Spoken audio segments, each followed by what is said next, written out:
Motion. My name is Saximus. My name is Ghoul. And today we're here to talk to you about fighting games. Fighting games. Brought to you by TwoGuysToysAndMore.com. So today, we have a lot of stuff to talk about. We do. We've had a lot of really great news recently. Oh yeah, absolutely.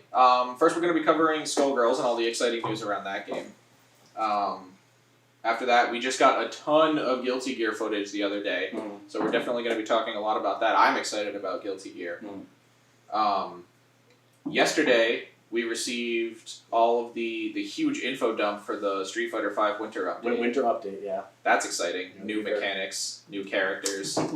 So we're going to be getting into that. We're also going to be talking about the upcoming online tournament, the Quarantine Report. Alright, so... Oh, God, I'm sorry, I have to talk about this. For a bit of context. Skullgirls is my favorite fighting game of all time. It is the fighting game that got me into fighting games. And it has not had any new content since, I think, 2015. I think that sounds right. Yeah, when the last character, RoboFortune, was released. It had a couple balance changes since then, but RoboFortune was the last character. It was 6 years ago. Well, five and a half, because it was in the summer of 2015. And at the end of Frosty Faustings 13, which was this online tournament, it was so exciting to watch. Congratulations to the Kill Stage for winning the Skullgirls bracket. We already knew that we were going to finally get a 15th character, Annie of the Stars, who's been a fan favorite. And I could go into this whole thing with Annie and the character donation drives during the crowdfunding campaigns and yada yada. But anyway, we got an announcement not only that Annie is very close, but that we're getting a 16th character. We're finally getting more content for this almost decade-year-old game. Yeah, nice even number of characters there. Yeah. So getting not one, but two characters for a fighting game that hasn't seen content in going on 6 years is incredible. And especially with all the stuff that happened with the developers over the summer, which we're not going to get into for a myriad of reasons, the least of which being the fact that it's old news. Yeah, definitely old news there. But yeah, a Hidden Variable, who develops the mobile game, which Annie of the Stars is already in. They're bringing... Autumn Games, the publisher of Skullgirls, is working with Autumn Games to bring Annie and future characters, fingers crossed for Umbrella, to the main game on PC and consoles. Which is exciting. So I saw the trailer for Annie now. I'm not a Skullgirls player. Right. I have played Skullgirls. I played Skullgirls with you. Yeah. And I've done some labbing here and there, but I wouldn't identify myself as a Skullgirls player. But I watched the trailer for Annie, and she seems really interesting. She kind of looks like Soul Bad Guy. Almost. Anime. Well, yeah. Soul Bad Guy's already anime. Yeah. Yeah. Soul Bad Guy, but Skullgirls. Yeah, she has a beam super, she has kind of a stinger super, and she has an install super. I don't know the mechanics behind her install super yet, but she seems to be, fairly rushdown oriented character, and I have no idea what she can do with the stuffed rabbit, whose name I forgot. But it looks like it might work kind of similarly to Misfortune in her head or Eliza with Horus and Atlas. Yeah, so just sort of like placing things on the screen and controlling that area, almost like a puppet style character. Kind of, or using Sega. That's the rap thing to kind of like extend her combo, stuff like that. Right. Okay.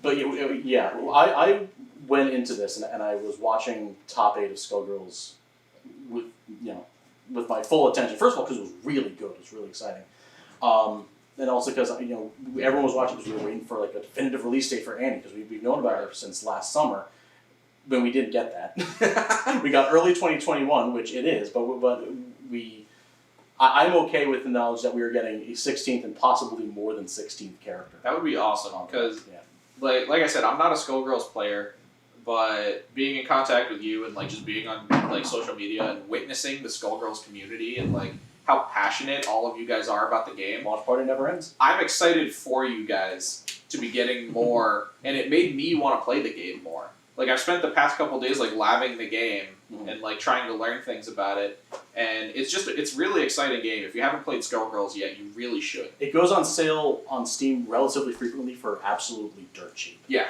I think I got it for $2. Yeah, something like that. Yeah. Because I'm so excited about that. So speaking of anime and new content coming up, we probably move on to Guilty Gear Strive. Oh, Guilty Gear Strive. When it was first announced, like what, last year, 2 years ago? Something like that, yeah. I don't know. I mean, full disclosure, the only 2 Guilty Gear games I played are the same 2 everyone's played, which is Plus R and Rev 2. Me too. Well, I started playing with Xrd Sign. Okay. So that was the first Guilty Gear game I ever purchased and picked up. But at the time, I hadn't begun like learning fighting games yet. Yeah. I was still basically just pressing buttons. But I did play Sign, and then I sort of put it down through Revelator into Rev 2. And honestly, I think the only reason I didn't really stick with it is because it was kind of difficult for me to find a character. Guilty Gear has like this fantastic thing about it where every character is so unique. Yeah. And we got to see a lot of that with the Strive reveal, with the Strive reveals, plural. But I'm really excited to actually be able to get into Guilty Gear, because I always felt like it was kind of too late for me at the time, because like Sign and Rev 2 were kind of old by the time I was starting to get into them. Yeah, Guilty Gear is also the kind of game where the systems themselves are very complex, even compared to other anime fighters. And you could do like the basic char combos with every character, punch, kick, slash, heavy slash, right, whatever. But like to really crack it open takes a lot of effort. Yeah, and like Guilty Gear is one of those games where every character is playing a different game. Oh yeah. They all have unique mechanics. They all change the game in some way or another. So it can be really intimidating to get into. But Strive doesn't feel intimidating. And it might just be because the game is so beautiful. So it looks so good. I have no idea how Arc System Works keeps making gorgeous game after gorgeous game. After gorgeous game. Yeah. I did play the Strive beta, like the first one, like closer to the announce. And I was really excited about Axel. Because Axel was a character that I liked in Rev. Right. And now he's full-on JoJo reference. Does the pose, he stops time. Yeah. Into combos, into nonsense. Like a zoner. The time stop looks so crazy too. A zoner that can stop time. Just think about that, because Axel is a heavily specialized zoning character. Because I'm trying to think of other fighting game characters that interact with time. And the first one that comes to mind, obviously, is the JoJo fighting games. With Dio, yeah. With Dio and Jotaro. But I think Geiger in Fantasy Strike. Geiger's time stop is kind of weird. Because I've actually recently started playing Fantasy Strike a little bit, and I play Geiger. And his time stop isn't like a true time stop. Or, and like it kind of is, but it also like isn't. Like you don't really have control over him. Okay. He sort of stops time and then walks through the other character, and then you have time to do something. Like hit them with a move or a special or whatever. It's not quite as true of a time stop as Axel's, where he literally freezes you where you're standing, gets to hit you a couple times, and then like do a combo. Or even worse, combo into the time stop. Which Mortal Kombat character is it that reduces the timer? Reduces the timer? That's news to me. I don't know. Is it like a new Mortal Kombat character? Yes, I believe it's new to Mortal Kombat 11. So I would think it's like Garrus or Kronika, since they're the ones that... Is Kronika even playable? I don't know. I don't play Mortal Kombat. No, I don't either, honestly. I don't know. I remember seeing a character that has a super that reduces the timer. That's interesting. That's the only other time-related thing I can think of in fighting games. Anyway, yeah. So Axel is a JoJo character. Kai stole Saul's Dragon Install. And made it not as cool. Not as cool, but like it still looks really cool. It does look really cool. I did play Kai for a while when I was, like, recently when I was trying to pick up Rev 2 because I just wanted to play, like, a Shoto, just, like, easy, learn the mechanics character, which Kai is. He's very much a basic bread and butter character. Yeah, he's the real. Right. And his Dragon install kind of supports that. Because, like, whereas Soul's Dragon install has always been this crazy, go nuts, I'm a dragon, hear me roar nonsense. Right. Kai's is more like, okay, I have a glowy eye now, and the moves that I already have are better. Yeah. So like it like buffs his fireballs, from what I could tell. I think it buffs his DP. Yeah, I think all his fireballs deal 2 hits instead of 1. Yeah. For winning his Dragon Soul. And it's Garrus from Mortal Kombat 11. Garrus does do that. Okay. Yes. But like Kai, from what I saw in the gameplay that we got, it didn't seem like Kai's game changed a whole lot when he activated Dragon Install. Not particularly. No, he just got to do what he was already doing, but better. Yeah, and it's a comeback mechanic. You can only use it when he's at low health. That's right. I forgot about that. But yeah, it's not this crazy hype transformation with its own theme song like Soul's Dragon Install is. Which I'm gonna miss, because Dragon Install was like the thing that made me like Soul Bad Guy. Yeah. And he still like kind of has a super where he goes Dragon mode. But it's just a regular super. Right, it's a super. Yeah. It's not like the animation shows Soul Dragon Install, but he comes out of it after the end of the super. Yeah. I think it's a command grab super. It looks like a command grab, yeah. Which is terrifying. Command grab supers always scare me. Even in Street Fighter, just like Zangief being close to me with full meter just is not something that I like. I mean, Zangief being close to you in general is not something that you would ever want, but... Yeah, Soul looks a lot like Soul. Wild Throw still does insane amounts of damage. Like, I saw the footage from the other day, and Soul just got like a raw Wild Throw, just a command grab, which he's had forever. He's always had that command grab. But it did like 40%.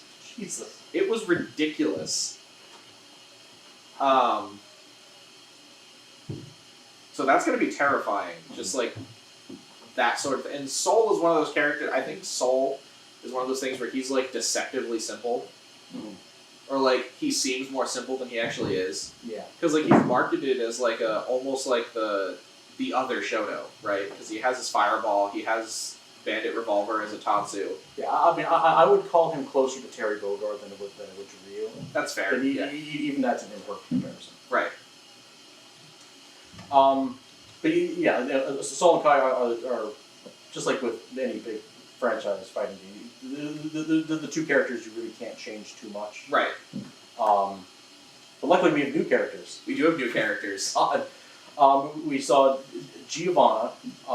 Is she like the first kind of brawler type character? From what I can tell, I mean, you have... I mean, you could argue that Jacko is, but she's a zoner. It's not the same thing. Yeah, Jacko's definitely a zoner. I mean, you have like Raven in Rev, but even Raven's more of like a... I don't want to call him a ninja. Yeah. But he's more of like a mix-up intensive kind of character. Yeah, and Potemkin doesn't really count either because Potemkin is big and grappler. Maybe May. Maybe May. May or Jam. That's true. Sort of like your melee, mid-range brawler kind of character. Giovanna looks really cool though. She does. In the footage, I don't believe we saw anything that her floating dog scarf can do. No, apart from like the animations that he's involved in. Yeah, it looks like he's part of her normals. Yeah. But like, I don't remember seeing any specials or supers where the dog was particularly involved. Yeah, actually, I don't even remember seeing any supers at all. Did we see a super in the... We didn't. I don't think we did. No. So, what I thought was really interesting about ArcSys' strategy with this marketing technique that they did was they were like, okay, let's take Guilty Gear players, let them play the game, and then we'll use those matches as promotional material, which on paper sounds like a great idea. But Maximilian said it too in his breakdown video. When these guys are playing, they're playing to win. They're not playing to show you all the cool stuff that the character can do. The other thing that came to my mind while I was watching it is you have the footage where we saw Giovanna. The Giovanna player was playing against Kai. Yeah. And so you have one player playing this character that's been in the franchise since the beginning and is essentially the Shoto of the game, the Ryu. And you have someone else who's playing a brand new character that hasn't been touched yet. We want to see what the new character does. We want to see what the new character does. So sticking them into a free environment to let them sort of figure things out, like when they're both fighting their hardest trying to win, you're not really going to get the cool stuff that the new character can do because that player probably doesn't have a grasp on it yet. Yeah. So I feel like it would have been a better idea to showcase Giovanna in like a more scripted. I mean, I don't want to use the word scripted, but I guess that is the word I'm looking for. Yeah. Like some footage where they deliberately show the cool things that she can do. Yeah. I'm thinking of trailers for like Smash or Street Fighter. Well, like they show you like all the specials the character can do, a lot of their normals, maybe a few combos, and then finish off with their super or final smash or whatever. But did we get one of those breakdowns for Giovanna yet? Like the one that we got from Ilya? No. Like that would be cool to get. I assume that we'll get one. Yeah. But like even the breakdown that they did from Ilya, where they showed you all of her specials and like how they can be used and different ways that the character can move around. Because like Ilya has always been known for her movement. She gets like double air dash. She can double jump and air dash. Yeah. She's, as far as I know, is the only character that has that much air mobility. Yeah, and then there is a Giovanna character trailer that came out in October.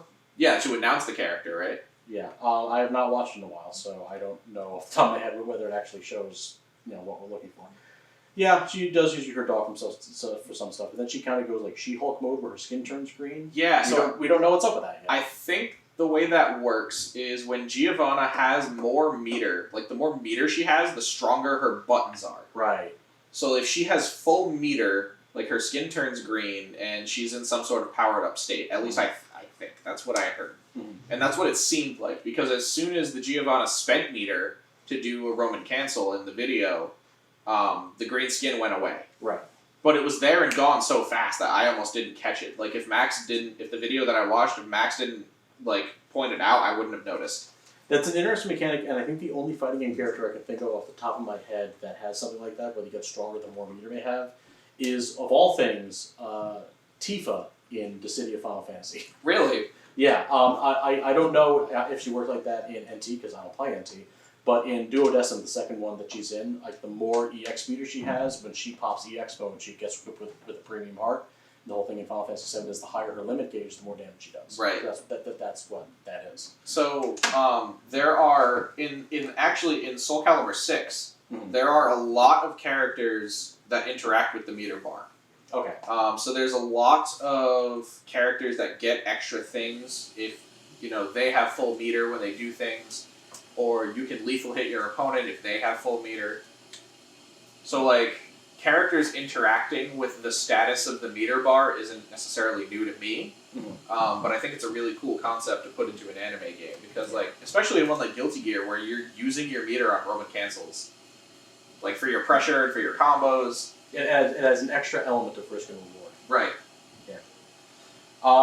And speaking of weird meters in Guilty Gear, I'm so excited for Nagoriyuki. Nagoriyuki. He looks so cool. He really does. He's just this big vampire dude with a giant sword and a cool mask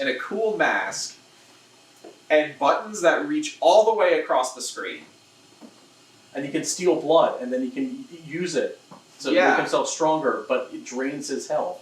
He's like Big Band and Carmine all mixed into one. Exactly. So like, and I play both of those characters. So.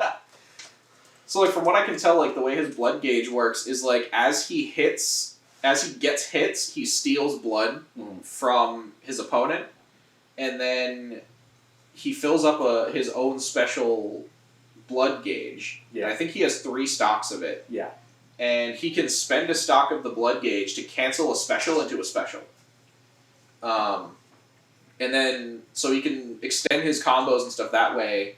And then the other thing he can do with it is when the bar is full, he can spend all of it to activate this sort of vampire install where his buttons do crazy damage, crazy chip damage, and he's just like this massive overpowered version of himself that while he's in this form, his health drains rapidly. Very, very rapidly. Very rapidly. Like in the clip we watched, he pops the install, and then by the time it runs out, he's lost like 60-70% health. Yeah. And so, but the whole time he's in this mode, he's just completely oppressive. Oh yeah. Like, you don't even want to block, but his buttons take up half the screen. So you have to. Of course, the trade-off is that he's huge. He's like the Temkin. He is huge. Yeah. I've also heard that he can't air dash. Yeah, I remember. So like he's a very immobile character, but it's made up for with his range and power. So he's a really interesting character, and I'm excited to see what he does like when the game actually comes out. I think we still have 2 more characters that have not been revealed yet. I think it's either 1 or 2. I don't remember off the top of my head. I play Jacko, so I got my fingers crossed for Jacko. Fingers crossed. I know she's degenerate. I know everyone hates fighting her, but she's fun. I have fun fighting Jacko. Like I just like it's like a mini game where you just run around and hit all the tents or whatever they are. Pumpkins. The pumpkins, yeah. So before more stuff can come out, it's like I'm not even playing a fighting game at that point. Yeah. I don't know. It's fun. So the beta for that comes the 17th, correct? So yes. So it's an open beta. You can sign up. From what I understand, if you pre-ordered the game, you get access to the beta 2 days early. I don't know how long the beta will actually go. I don't know how long it lasts. I don't remember either. But it is an open beta, so you can sign up and just play it on PS4. I don't know if there is one for PC. I'd be very surprised if there is, because I don't recall. I don't know. I'd be very surprised if there was. Yeah. So PS4, PS5, I'm pretty sure both get the beta. Yes. Yeah, cannot be played until February 17th, 7 p.m. Pacific time. It is going until the 21st. Until the 21st, okay. So that's 4 days of game time, 6 days if you pre-order. Yes.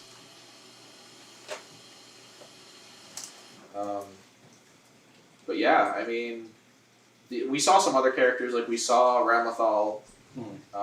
We talked about seeing the Soul and the Kai gameplay. Leo. We saw Leo. Did we? Leo Whitefang.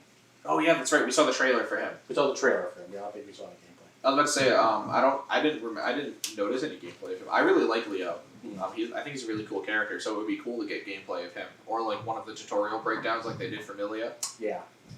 I want them to do more of that in general, because Guilty is such a complex game, and exactly. Yeah, more of that, please. All right. So and now I figure we get into the big news that dropped yesterday, coincidentally, and that is the Street Fighter V Winter Update. Yes. I went in expecting Dan, which is what we got. Right. I was not expecting most of the other stuff we saw.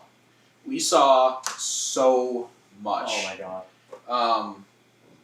We saw Dan. We saw Rose. We saw a preview of Oro at the very end. We did. We saw a little teaser for Oro at the very, very end. I'm just thinking, I bought Street Fighter V at launch in 2016. Or the summer of launch. And I remember feeling like the game, it was fun, but it was like relatively bare bones. Yeah. Didn't have a lot of characters, mechanics weren't that interesting. And now it is both literally and figuratively a completely different game. And it's going to be even a more completely different game next week. Absolutely. 22nd, I believe, when the update drops. Yep, that includes Dan. Includes Dan. The new training mode, which is like, training stage rather, the dark version, which is nice. Then we finally get new uses for the V-meter, dude. The V-meter. It's so good. The new mechanic is awesome. Before we get into this further, though, I do want to give another shout out to our sponsors. Two Guys Toys and More. TwoGuysToysAndMore.com. Big thanks for helping them make this happen. So shout out to those guys. But getting into it, I just kind of want to dive in sort of chronological order of what we saw. Yes, let's do that. So first we started with Rose. Mm-hmm. That was the first thing they showed us. Which I was not expecting either. I was expecting just, because Dan was coming out first. Right. We started with Dan. But. Rose looks cool. Rose was cool. I did not play Street Fighter 4. So I don't know what she's like. And I didn't play any of the Alpha games. I'm way too young for that. So I don't know what she was like in the older games. So I'm only going off of what I saw in this trailer. And she has an air fireball. Yeah. She has an orb set, similar to Menot's, but not quite it's not permanent like Menot's. Or Strider in Marvel vs. Capcom. Well, she has that one with V-Skill too. You're right. She also has like sort of a zoning one where I think she can choose close, medium, far. Yes. And she can set the orb and then it pops. And she can like use that for combos and for zoning. and she has an anti-air command grab, or at least it looks like a command grab. I remember that. I don't know if it's actually a command grab or if it's a hitbox, but it doesn't really matter because it's an anti-air. And you can't air block in Street Fighter. But she looks really cool. Like, she looks like she has a very interesting zoner kit. Yes. Her V-Skill 1 in particular really interests me because she pulls out the tarot card, and the tarot card has some sort of buff or some sort of debuff to put on the opponent. So, and from what I saw, I can only assume that it's random. Yeah, they didn't go into detail as the method of picking which card you get. Right. So it's probably safe to assume that's random. Or even what cards they are. You're right. They didn't go into detail with that either. So, like, does she get a buff to her meter gain? Does she get a buff to her damage? Or, like, does stuff become safer? Like, we can only guess. Yeah. Right? And we can only guess what kind of debuffs she'll give. Like, does she have, like, Fang's Poison, where it, like, deals damage over time until they hit you? Can she slow down the opponent? I'm starting to really think of, like, to go back to Skullgirls for a minute, Valentine's syringes. Yeah, her needles. So, like, she can do a damage over time. She has one that... What's the green one? The medium punch one. I believe that is... she do damage over time. I believe she can reduce movement.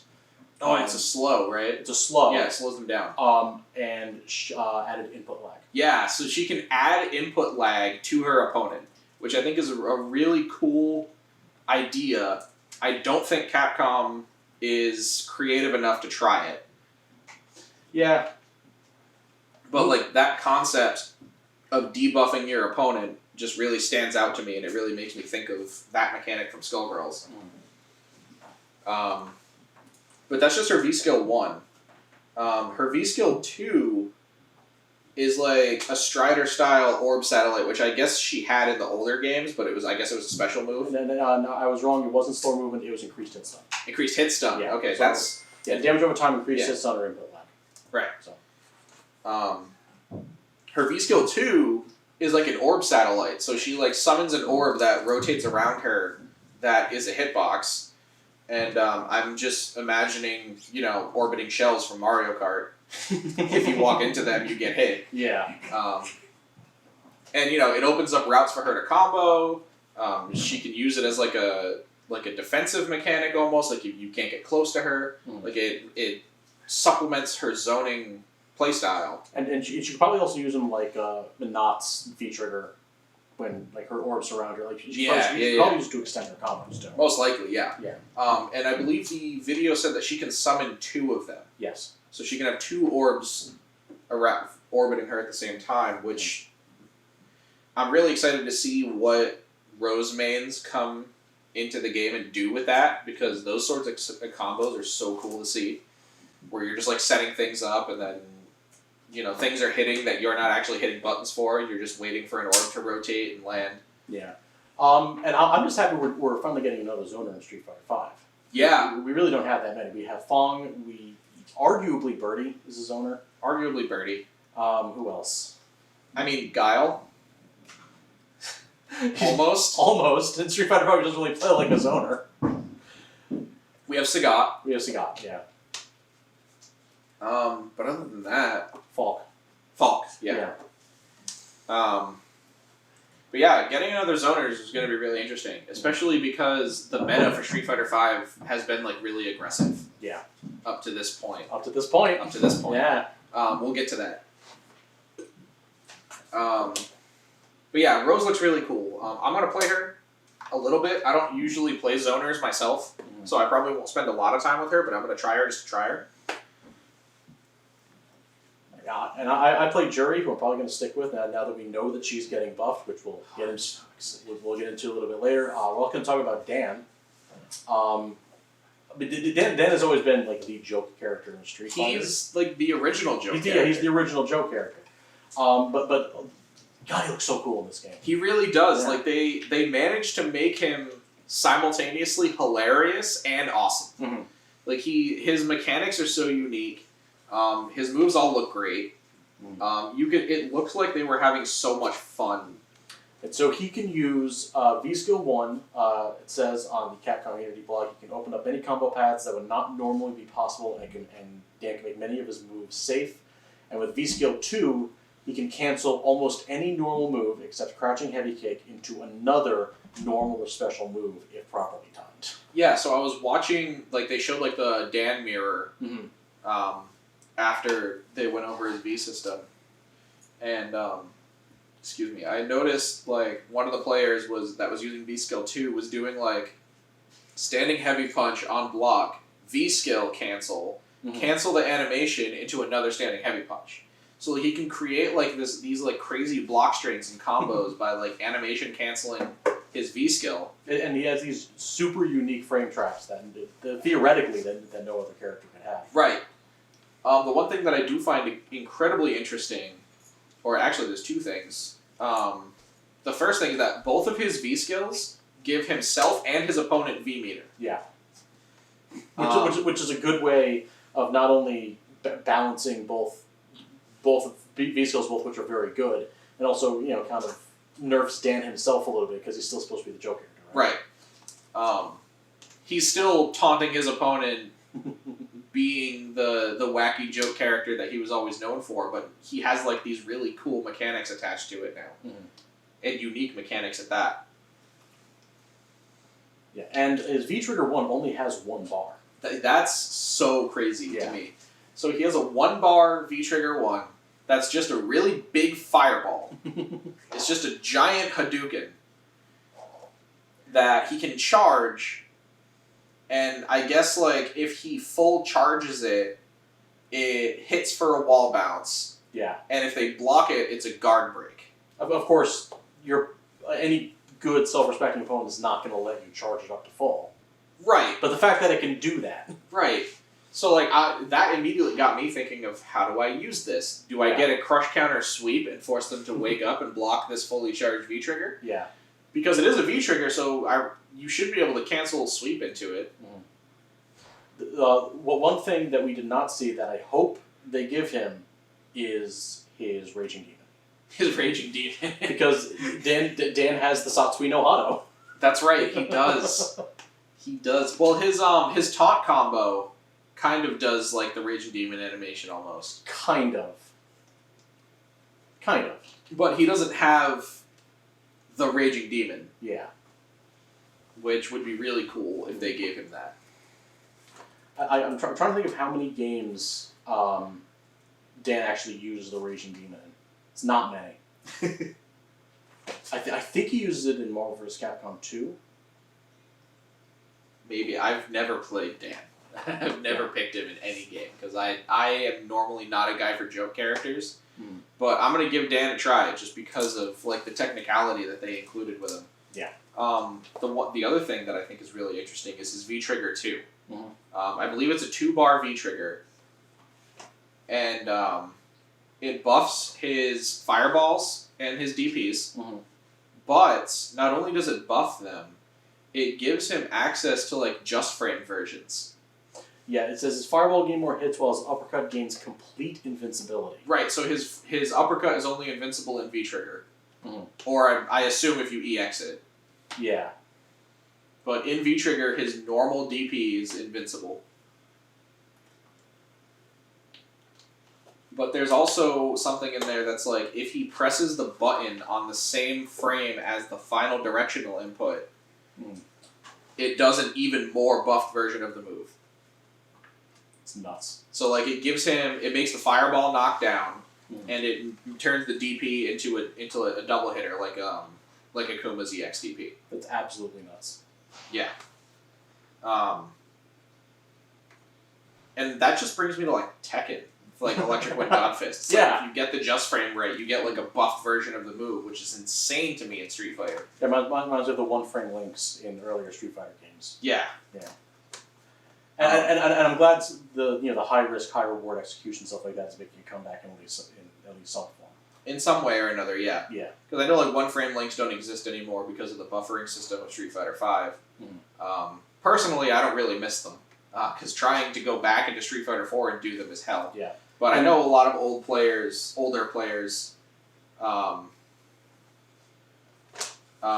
are missing that kind of stuff. Although I'm not good enough at Street Fighter to even know how to take advantage of that. Right. Yeah. But speaking of cool new mechanics in Street Fighter V Champion Edition for PS4 and PC, I want to talk about the new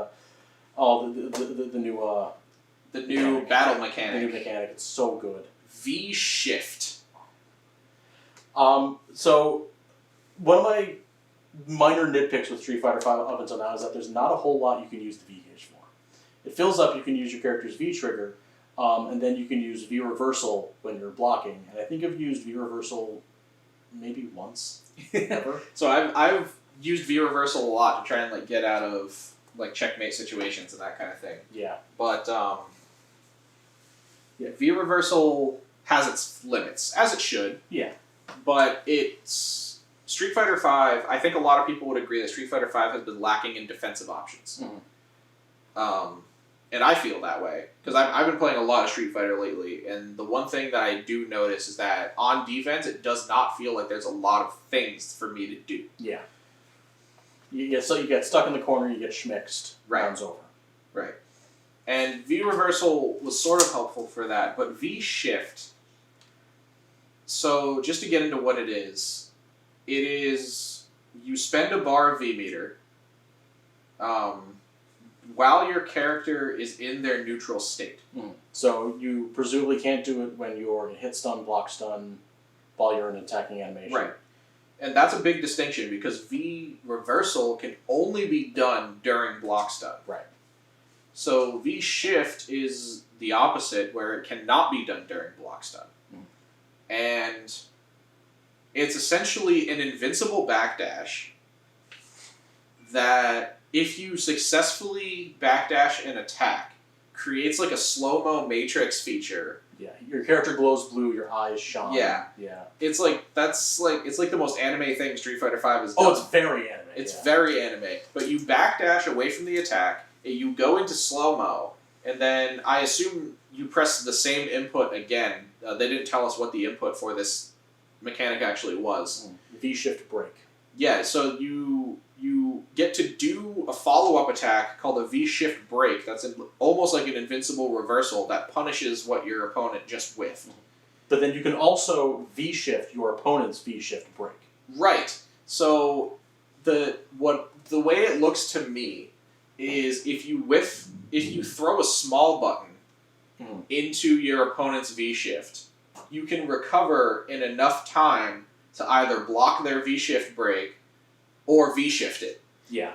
So, in the clip where they showed it happen, it's Ryu versus Rashid. Mm-hmm. Ryu does a standing medium punch into Rashid's V-shift. Rashid successfully gets the slow-mo, goes for the V-shift break attack, and then Ryu responds to that by V-shifting back, and then punishing his V-shift with his own. Yeah.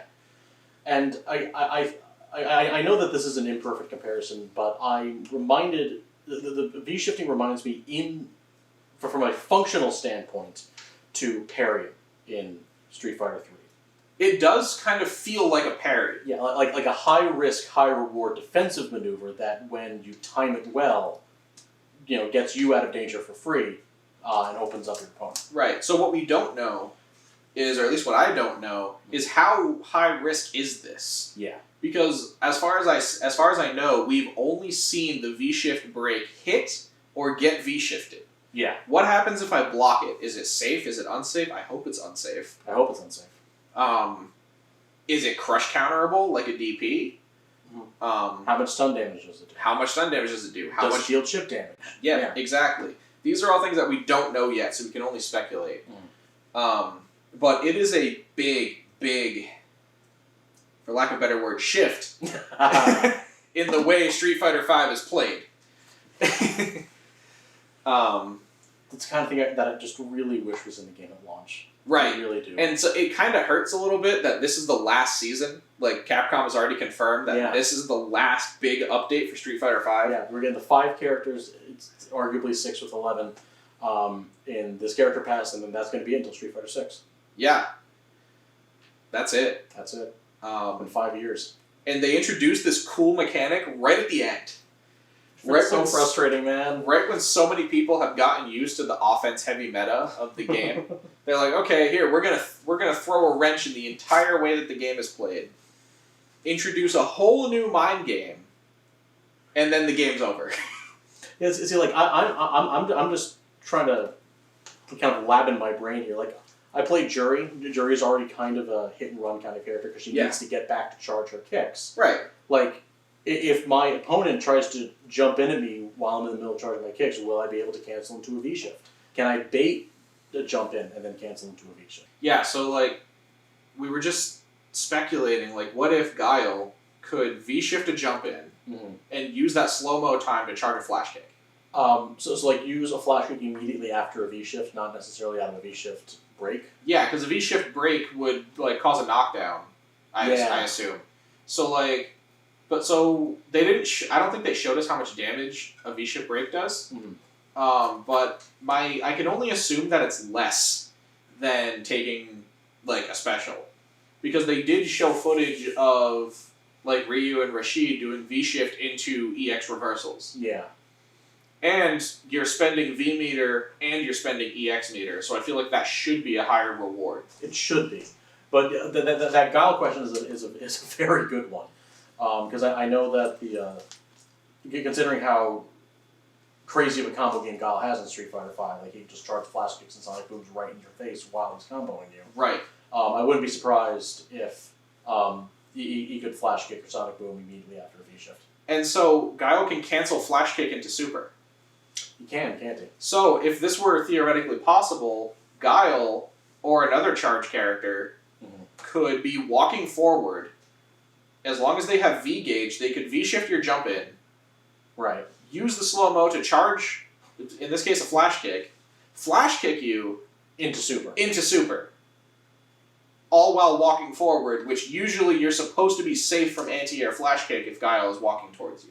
Oh my god. So like the implications that this mechanic has on the game go beyond just the ability to have another defensive option. Because like we saw footage of Laura incorporating it into a block string and using it offensively.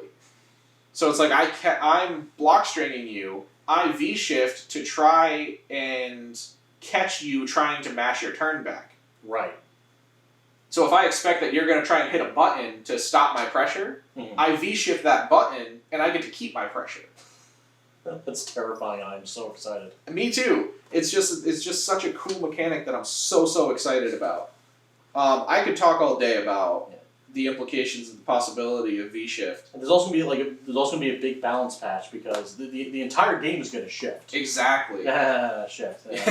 We keep using that word. Yeah. And they post clips of just some of the characters with new balance changes, like Juri. Thank God, Juri buffs. Oh my God. Like her V skill 2 or V trigger 2. Sorry. It now fully charges all of her kicks at once. That's so good. I don't know if it alone is going to make V Trigger 2 worth using, but the fact that it does that is really good. I've always been a V-Trigger 1 player myself. We both play Juri, by the way. Yeah. I've always been a V-Trigger 1 player myself.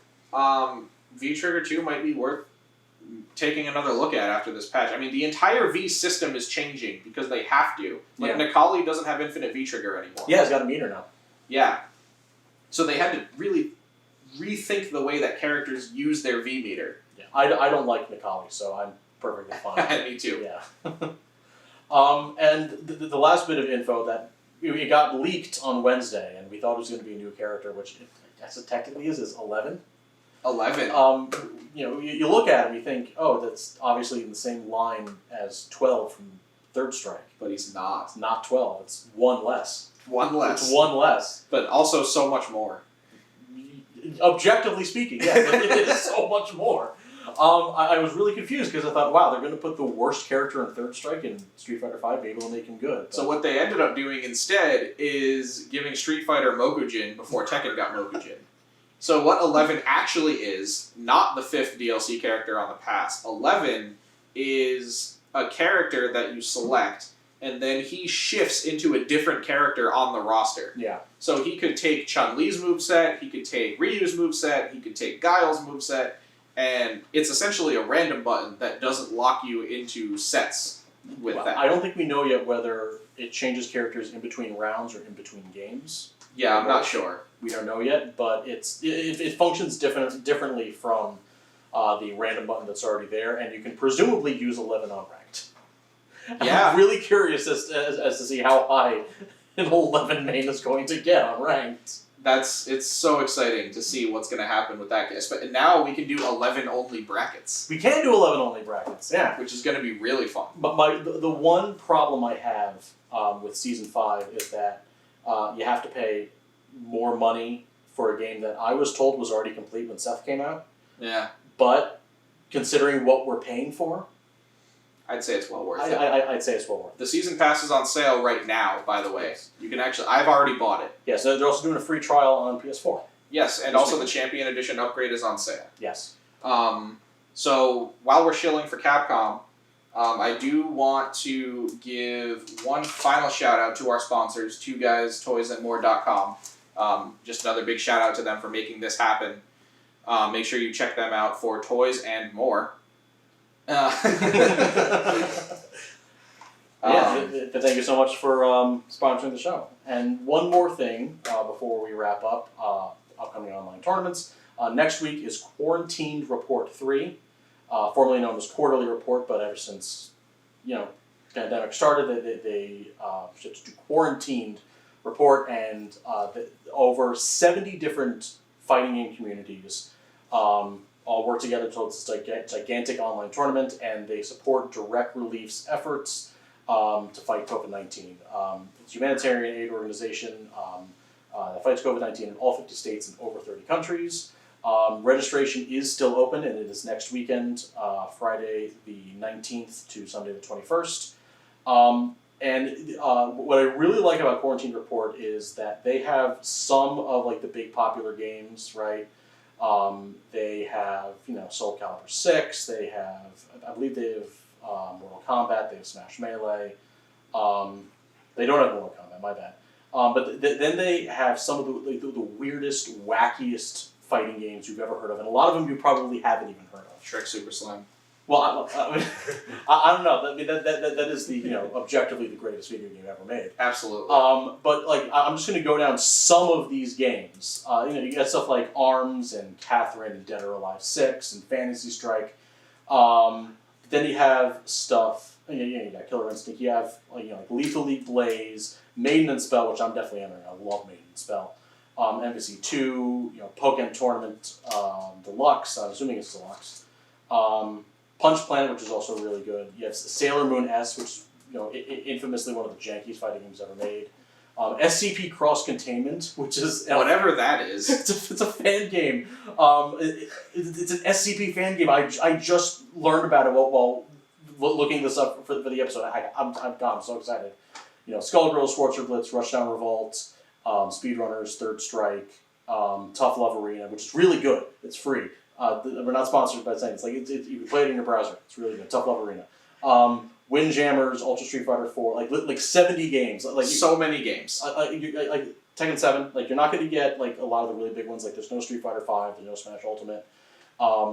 But statistically speaking, there's something here that's going to scratch some kind of itch you have. Definitely check out Quarantine Report 3 Yes. coming up next weekend. It's for a good cause. It is. Yes, February 19, 2021, registration is still open. And I believe it's free to enter most, if not all, the brackets. Yeah, it is. I know Tekken at least was free. Yes. But yeah, so check that out. Mm-hmm. With that, that's going to pretty much sum up all the time we have. So thank you guys a lot for tuning into the first episode of Charge Motion. This means a lot to us. This has been a project that's been in the making for a while now. And you can follow us on Twitter at ChargeMotion. Feel free to follow us, drop any questions you have for us or for the show. We'll try our best to answer them for next week. You can follow me on Twitter at 5Aximus because Saximus was taken. And you can follow me on Twitter at XGhoul. The O is a 0. Because X-School, I'm assuming, was also taken. It was. Yeah, there you go. But thank you guys so much. Don't forget to check out Two Guys, Toys and More. Mm-hmm. And yeah. goodbye, good night. Goodbye and good night.